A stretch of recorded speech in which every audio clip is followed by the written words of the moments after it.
Good morning, everyone.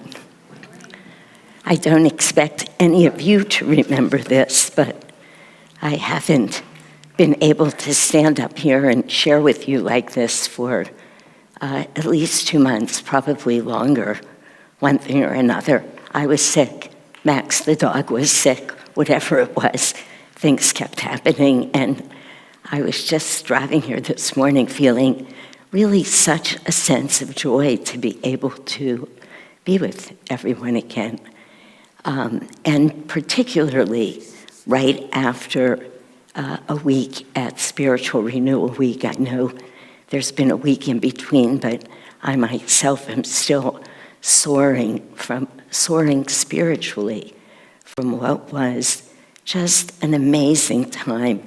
It was our congregation magnified to the tune of 300 people there, another 300 online, and very much in tune with the reading that talks about abiding in God and why, as Swamiji points out in so many ways. Really, he says in here, without me, he can be nothing. That's a pretty strong statement, but of course the truth. But just the whole sense of what it means to live in God all the time. I love that word, abide. I hadn't thought about it until I started reading this yesterday, but somehow the word feels good to me. It feels like a cozy word. I don't know, that may sound silly to some people, but the word just enveloped me. So I decided to, what I was calling yesterday, but I may never use this phrase again, Google it. Because I don't know, can we Google anything anymore? I'm not sure. As soon as you go to put it into Google, AI comes. Wherever you go to look it up anywhere, AI works its way in. And it's very different than what it used to be, but I did realize that I would start aging myself considerably, so I'm going to drop that phrase from my vocabulary now. Nonetheless, I went to my search engine, and one thing about old people, on the one hand, we're totally admitting we're old. I mean, how could we not? On the other hand, we never really want to seem old in these ways. It's so embarrassing to be using the wrong words or to not know the phrases of the day. Like Barry said to me yesterday, somebody, you don't know what pop culture means? I said, of course I know what pop culture means. Then later I thought, what all does pop culture mean?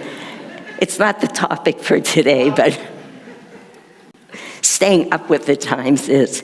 Anyway, AI, which got its way into my computer, says to abide in God means to remain or dwell in a close, intimate relationship with Him, characterized by faith, trust, and obedience. It involves consistently living in accordance with God's word, we would say with His vibration, that's what we say instead of word, and allowing His presence to permeate one's life. Actually, that's a very beautiful definition, and it really does say it all, and I'd like to expound on some of that in a little bit. But going back to Spiritual Renewal Week, then coming home to all of you, it was so uplifting being up at Ananda Village last week. And everybody I've spoken to who was there, I have no idea how it translated for those of you who watched it online, but every talk, every Kriya initiation, every Kriya review, every small group we did in the afternoon, every person that we met and just connected with, the extraordinary concert that the choir did, truly extraordinary, was just so alive with this uplifted, perfect energy of the divine. And we say every year, oh, this is the best spiritual renewal week ever. We always say it. And in a way, it's always true, because those who are a part of Spiritual Renewal Week, almost all of us, we're all moving on this spiritual path. So the joy that we can bring, the enthusiasm, the effort that goes into everything, the pure love of God really is every year more uplifted, more expansive, deeper, calmer, but deeper. You hear the truth, you know you're hearing the truth. And when the choir sang, and this is all very meaningful with this interpretation this week, many of us were either both crying during the choir's performance and then speechless afterwards. There were people from so many countries. The dais was as packed as it could be. I don't know how many people were there. Does anybody know? 60? 70 in the choir. Imagine that in a temple, a 70-person choir who had rehearsed for one afternoon, a couple of hours, and all the same music that we know, the same, not one new song, all of Swami Kriyananda's music. We've heard it so many times, and yet so much of it felt absolutely new, as in what Yogananda brought to us, ever new. That phrase, that's what the spirit of God's consciousness, of Christ consciousness, can be for us in every moment, ever new. It's perfect. And that choir just manifested that, as did the whole week.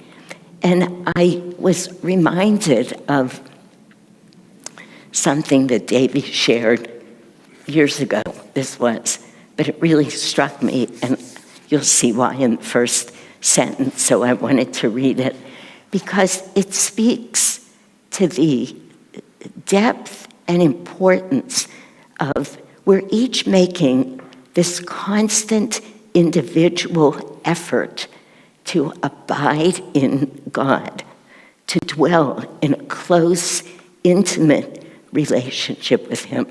That we wouldn't be here if we weren't. We're all doing that. And yet, the power of community, and I don't mean just our community, but our community too, but it's what we felt at the village to help us do this. The reason to be here, to go there, to do as much as we can with our spiritual friends. Swamiji speaks about so beautifully here. This is in the chapter called His Last Days. So of course he's going to speak about Yogananda and the last days of Yogananda's life. He's been speaking about him through this whole book that was meant to be his autobiography, but in the way of great saints, they make most of it about their gurus. He starts the chapter, I don't want to read it all, but talking about how raindrops fall to earth, are evaporated, and then keep coming back. And he makes that analogy with our souls. Already so clever. I mean, just such a clever way to talk about reincarnation, never using the word. And he talks about why it takes so long for us to realize any of these truths, but certainly what it would mean to even want to abide in God. And he talks about how what most of us get addicted to, it's really the only word, are reflections in the world of our inner joy, and how we actually believe that's joy, that's happiness, whatever word we put on it, and how long it takes to realize, as Swamiji said in this reading, Jesus said, "Without me, ye have nothing." Very strong statement. Without me, without God, ye have nothing. I thought about that this morning.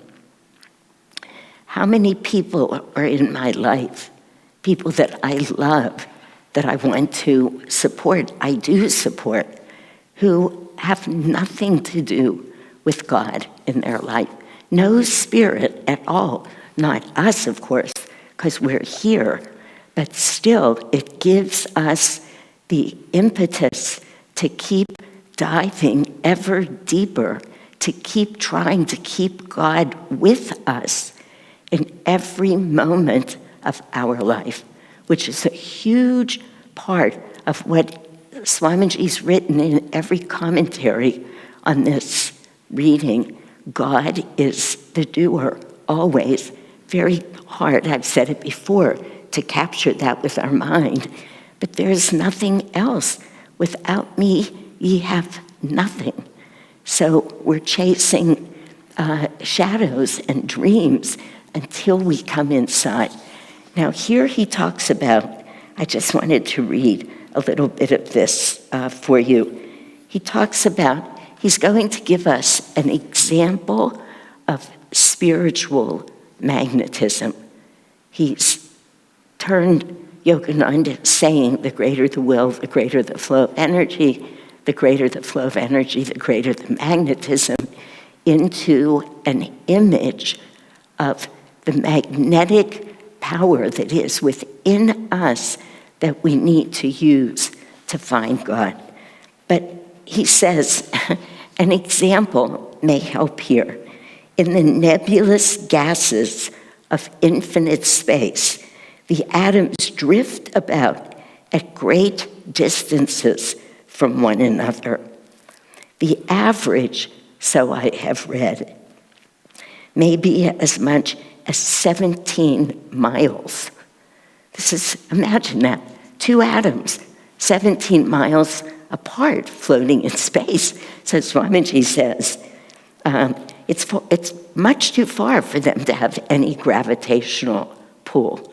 But if it happens that 2 atoms find themselves closer together, they increase their gravitational pull. Maybe a third joins them, then a fourth, until, he says, the pull becomes so strong until its gravitational field encompasses a radius of many millions of miles.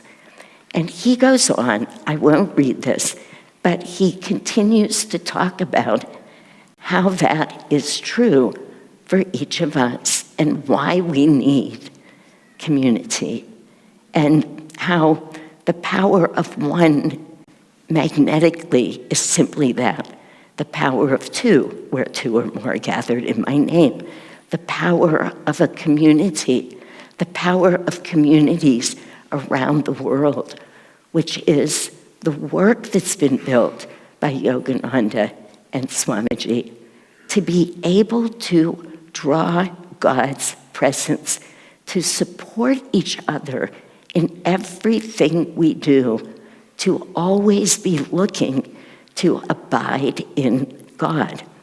A couple of weeks ago,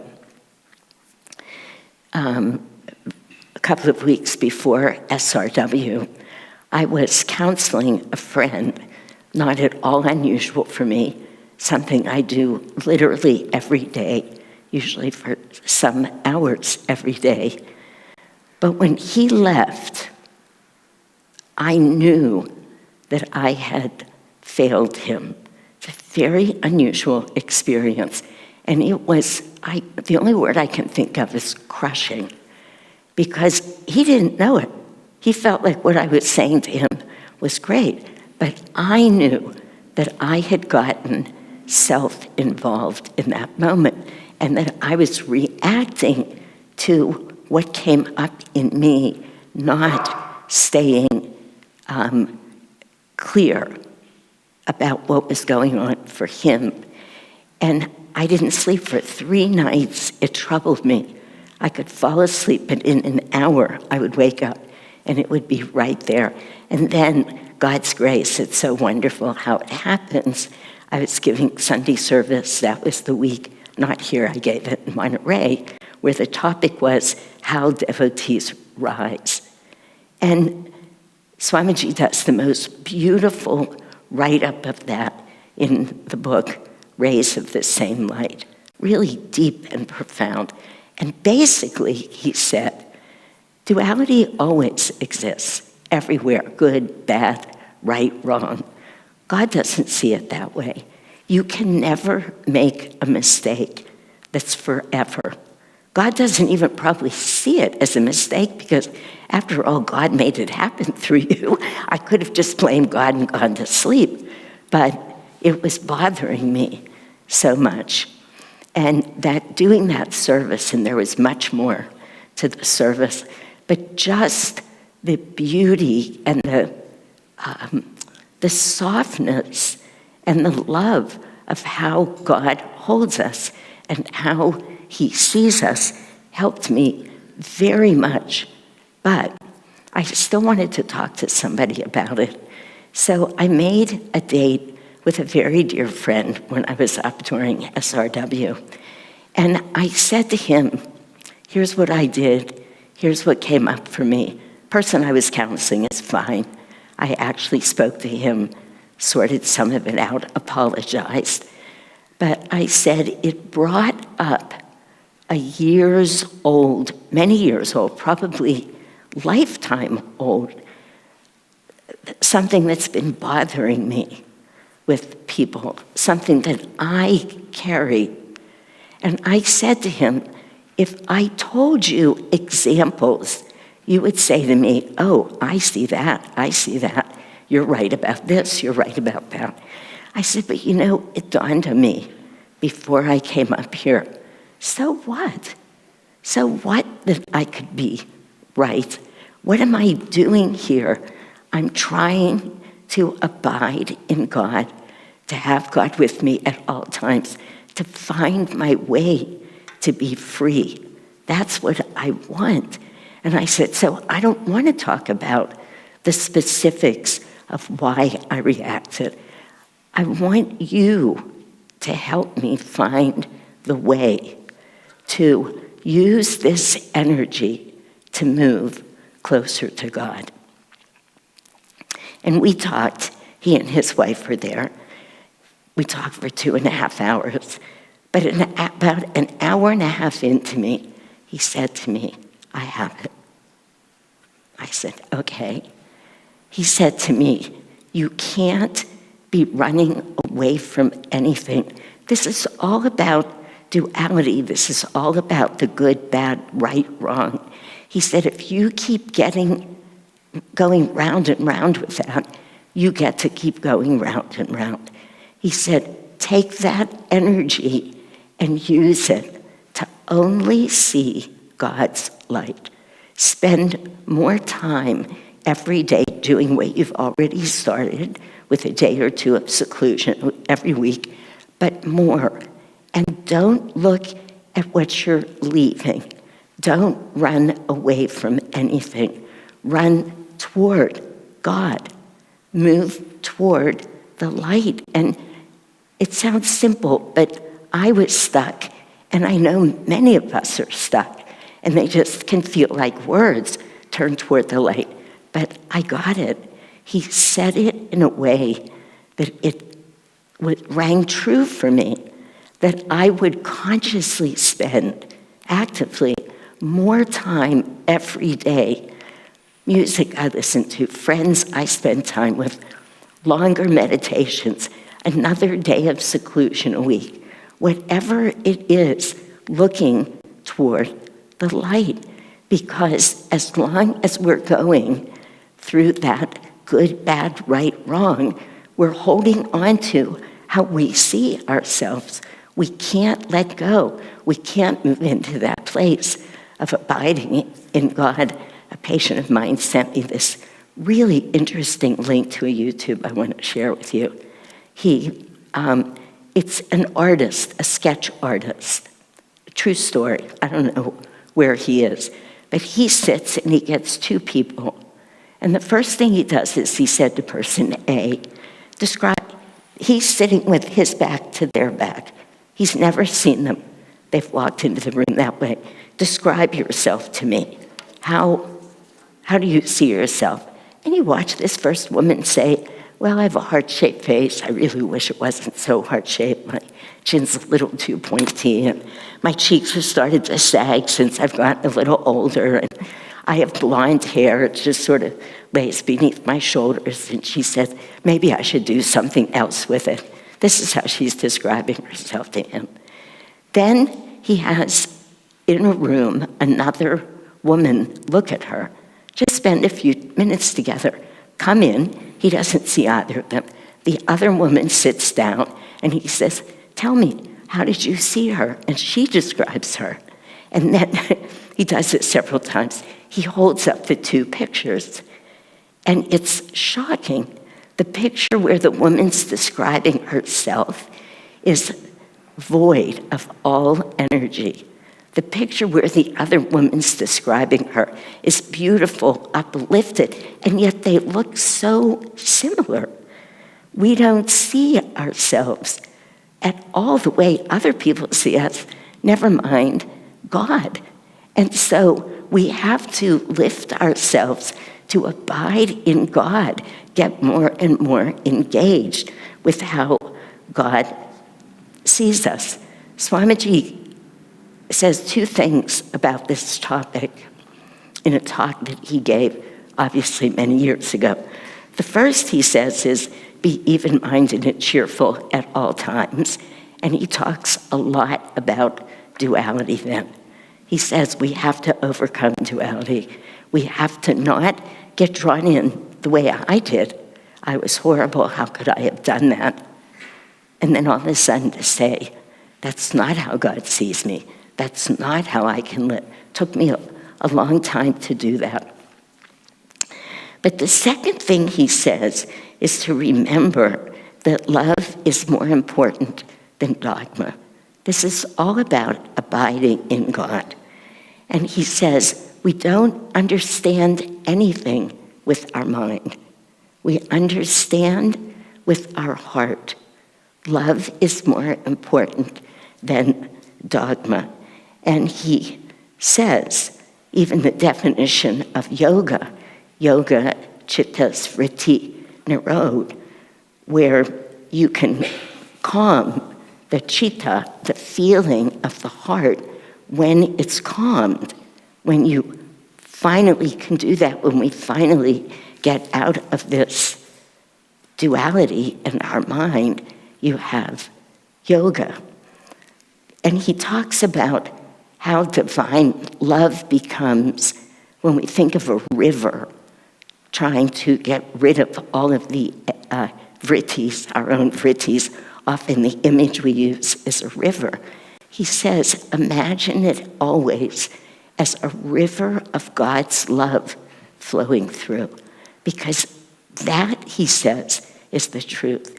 That God's love is what heals us, is what brings us into that state of purely and truly abiding in God.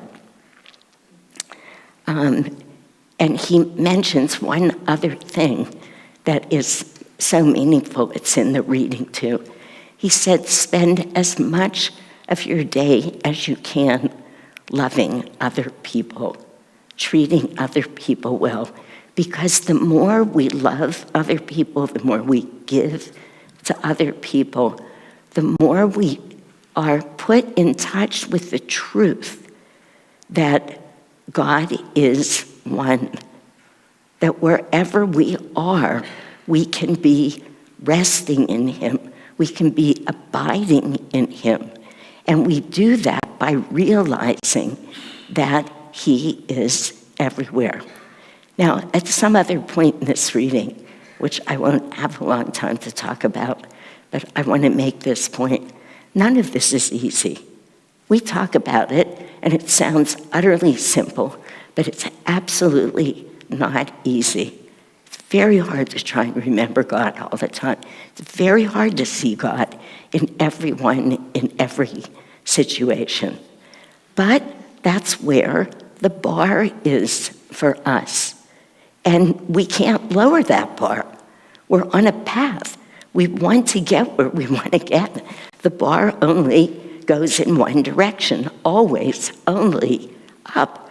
So we have to keep putting forth that effort, whatever we're doing now. This is what my friend was saying to me at the village, and it was so healing. It could be for everybody.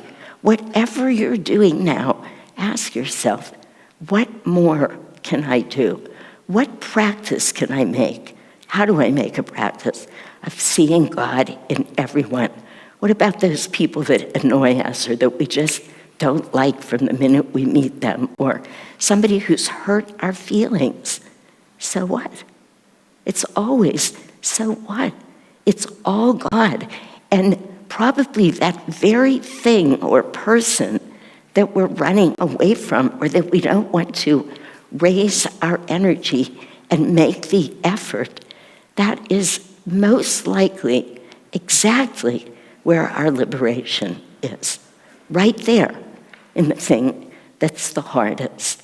And this is actually what it means to abide in God, to remember Him, to love Him, to see Him everywhere, to constantly be willing to lovingly, joyfully make the effort to know Him and to see that truth. It's the only way. Again, Swami says, without me, ye have nothing. Without me, you're the branches and the twigs that are going to be cut off from the vine and die. We have to be tuned into the divine. It is our source for everything. Things we know about, things we don't know about. So even if just mentally grab onto God's hand, take Him with you through your day, everywhere. Don't be embarrassed. Don't ever be embarrassed about who you are, what you are in front of God. He loves you. He's waiting. Like Swamiji used the example, the sunlight's there just to open the curtains. God is always there. Open your heart. It's exactly what we say. The more that we can open our hearts, even when we're feeling ashamed. I'm telling you, that was hard for me a couple weeks ago. Really hard. It was I can't think of the phrase right now. There's a phrase for it. That which I do with my life, that which I hold most dear, that which I feel, how I share God with people. And I failed at it. It was big for me until I could read those words. God never gets mad at you. God never quits loving you. Don't close your heart now. Open it wider. That's the opportunity. Open it wider. What's that song we used to sing? Does anybody else know this song, or am I the only one that's old enough to know it? Let the sun shine in, face it with a grin. Raise your hand if you've ever heard that song. Okay, good, I'm not alone. Yeah, silly song we used to sing when I was a kid, but it really says it. Open your heart, let God's love in, let the sun shine in, and we're on our way. And we have all of these friends, this huge ball of magnetism that's however many miles. We have become our own star. It's actually really the truth. That's how much energy is here. So let's tap into it with each other, enjoy it, appreciate it in everyone. Let's take a moment of stillness to really let those thoughts absorb and really help it open our hearts to everyone around us.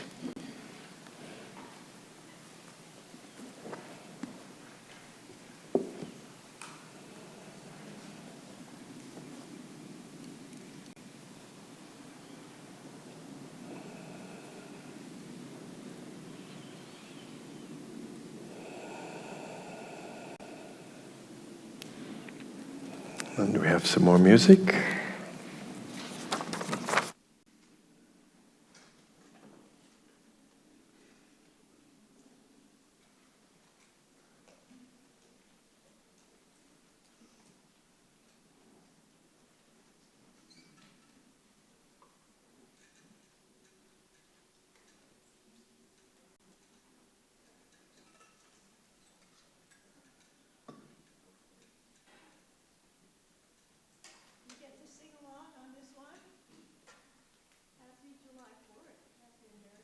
Day.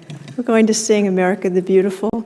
If you've never really learned more than the first verse, which most of us haven't, it's so beautiful. And so we'll have the words posted up here and you can sing along. 4 verses of a beautiful hymn to America, the most beautiful idealized portion.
From sea to shining